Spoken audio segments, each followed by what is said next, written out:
As we embark upon 2011, it's unfortunate that so many wishes of a happy and prosperous new year ring hollow. New Jersey is still losing jobs. Our economy is still mired in the midst of a recession. People continue to have sleepless nights worrying about how they'll pay their mortgage, how they'll pay their rent, whether or not they're going to be forced into foreclosure, whether they'll have to declare bankruptcy, and just how will they pay for that one unanticipated yet unavoidable medical expense. People still continue to struggle with high unemployment, with meager job prospects. And the fact is, our friends, our family, and our neighbors are still in serious crisis. Some of them are on the edge of despair. But we can help. That's our job. That's our obligation.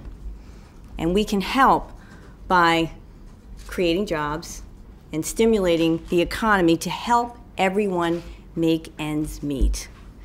But the last thing people need to hear is their governor telling them they need to just buck up, because no amount of his signature nasty and dismissive attacks delivered with a sneer and dripping with sarcasm will help our friends, our family, and our neighbors. On issue after issue, Chris Christie's harsh brand of leadership has been to either blame the victim or blame whoever's closest to him or criticize whoever's in his line of vision. And that just makes things worse for the working men and women of New Jersey. Time is running out, and soon the governor will run out of people to blame. During 2010, what we should have been doing is strengthening the social safety net. Instead, the governor cut women's health funding. The governor cut property tax rebates for the seniors and the disabled. During 2010, in the throes of a recession with 330,000 more people signing up for food stamps, this governor changed the rules to make receiving unemployment benefits harder. He made it harder for people who are laid off to collect unemployment. This isn't a government entitlement program. This is an insurance program that people are taxed on their paychecks. They pay into this. They should be entitled to collect that when they need.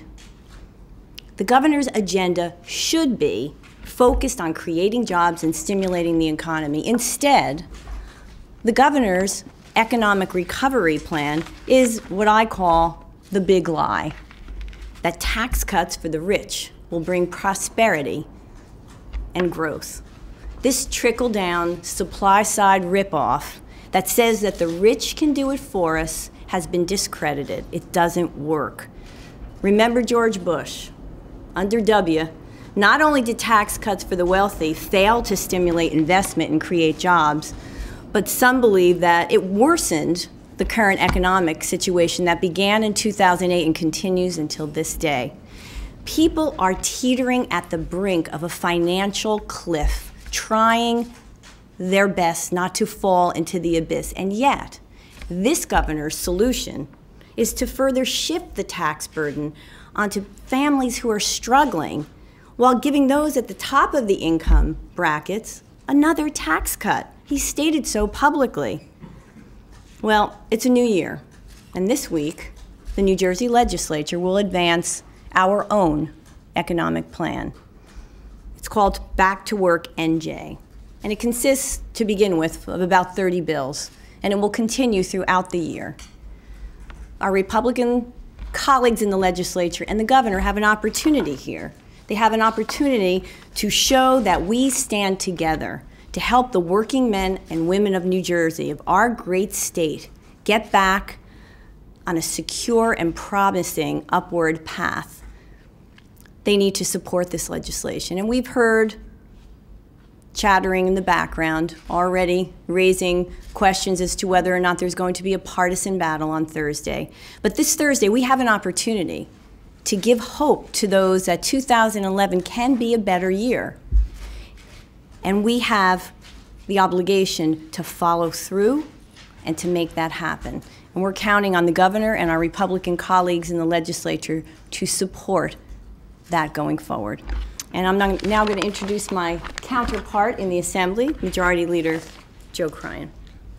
Thank you, Barbara, and thank you all, and Happy New Year to you all.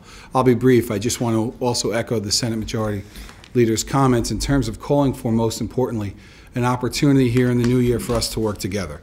The idea of who these people are. These folks are really the folks we're talking about today, are folks who need jobs, folks who need an opportunity to see a successful future here in this state. These bills that we'll talk about and work with on Thursday and again on Monday, 30 that begin a process that is the Democratic agenda for 2011, as it has been, which is continuing to fight for those who need jobs, for those who need the opportunity to see a successful future in New Jersey, not only for themselves but for their families, and that is to create opportunities for them.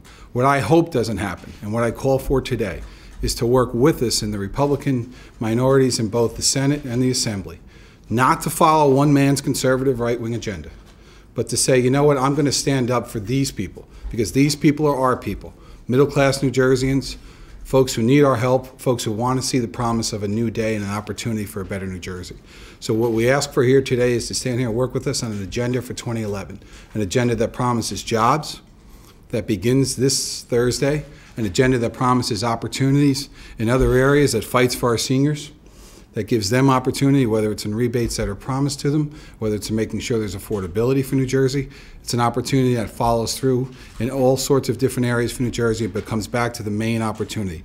The economy of this state requires jobs. The sensitivity to it is what's important, and I call for the leadership in the Assembly and the Senate on the minority side to stand with us and say, we're going to put this one past them. We're going to stand together. We're going to fight for everyday New Jerseyans.